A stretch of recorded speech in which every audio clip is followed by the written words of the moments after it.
c'est tous les jours de manche.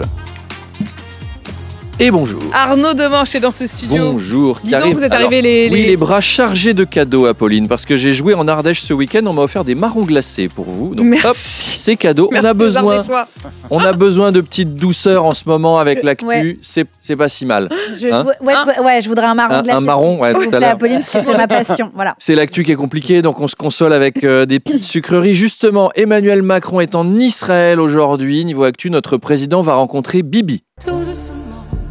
Non, pas cette Bibi-là. Bibi Netanyahou, pour essayer d'apaiser la situation. Et on sait que ce qui caractérise Emmanuel Macron, c'est son talent pour apaiser les situations, les gens, c'est son sens de la diplomatie. Donc, tous aux abris, Macron va être diplomate, planquez-vous. On espère qu'il sera quand même plus subtil qu'en France. S'il commence à nous sortir des « oui, non, mais les Palestiniens, qui viennent me chercher ?» Moi, j'ai très envie d'emmerder les Israéliens. On est bon pour faire des stocks de conserves. Hein. On va vivre dans nos caves.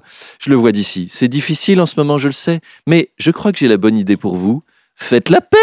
C'est facile de faire la paix. Moi, l'autre jour, je me suis disputé avec Brigitte. On n'était pas d'accord sur le film de Netflix. On s'est disputé. On a fait la paix. Donc voilà, à un moment, il faut prendre sur soi. Le président a prévu des solutions quand même. Déjà, un numéro vert, c'est important. Avant, un Grenelle des Beauvaux du Ségur du conflit. Et évidemment, McKinsey est mobilisé. On parle d'un rapport à 10 millions d'euros intitulé « La guerre, c'est nul », très prometteur. Très beau rapport. Enfin, le président est quand même toujours plus diplomate que Mélenchon, qui a accusé hier la présidente de l'Assemblée nationale, Yael Braun-Pivet, d'encourager les massacres parce qu'elle s'est rendue à Tel Aviv. Alors, la position de Yael Braun-Pivet est certes moins nuancée que celle de l'État français, mais enfin, encourager les massacres, la formule, elle est musclée. Heureusement qu'il n'est pas président, Mélenchon. En visite en Israël, il irait voir Netanyahou avec de l'imodium et du smecta. Il lui balancerait « Tiens, Bibi, comme ça, tu pourras peut-être soigner ton syndrome du côlon irritable, vu que tu fous la merde partout au Proche-Orient. » Et en Palestine, il serait là. Il est dingue. On est foutu. On va se faire massacrer. Arnaud, les politiques s'emparent du sujet de la sécurité à l'école. Il y a Carole Delga, la présidente de la région Occitanie, qui souhaite installer une borne d'appel d'urgence dans les lycées. Oui, alors la borne d'appel d'urgence, il faudra juste savoir où elle est. Moi, mon lycée, il était très grand. Donc, c'est la borne, elle est au 3e étage, à gauche, après l'ascenseur. Tu passes l'infirmerie, c'est à l'angle de la salle des profs. Bon, t'es pas rendu, mais sinon, pourquoi pas. J'espère juste que les mecs qui font ça, ça va pas être les mêmes que ceux qui font les numéros de l'administration. Bonjour. Vous êtes bien au numéro d'appel d'urgence attentat.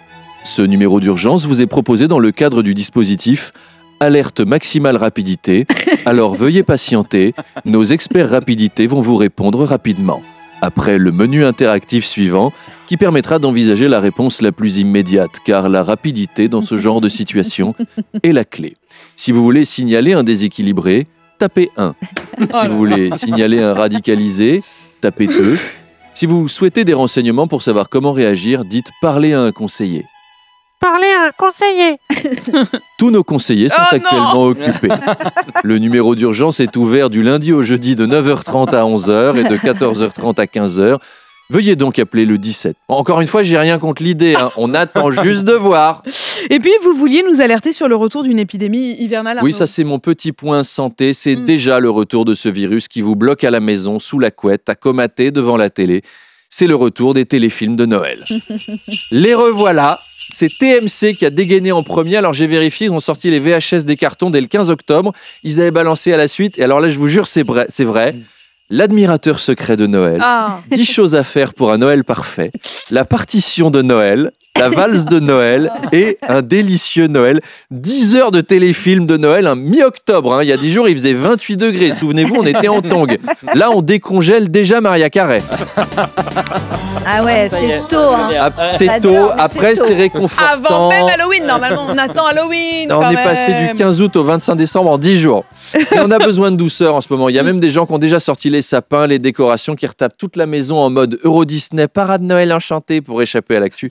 Et c'est l'occasion de faire un petit quiz. Super. Est-ce, oui ou non, un vrai film de Noël à gagner? Il y a un voyage à Bethléem, figurez-vous. C'est le moment. La ville de Noël, quand la paix sera revenue en 78. C'est parti. En 2078.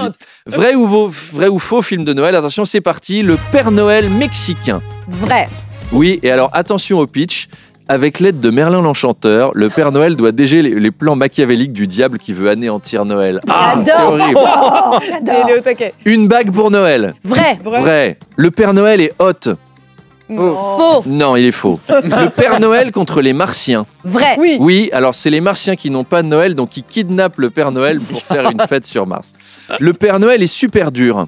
Faux. Non, c'est vrai, ça existe vraiment, mais c'est un film X. Voilà. Voilà. Non, mais C'est pas dans la même Ah oui, catégorie. c'est non. Noël, Non, c'est c'est Noël. pas juste. On reste On dans me le donne thème. le point. Les 12 coups de Noël. Vrai. Oui. Ouais, et c'est pas un film X.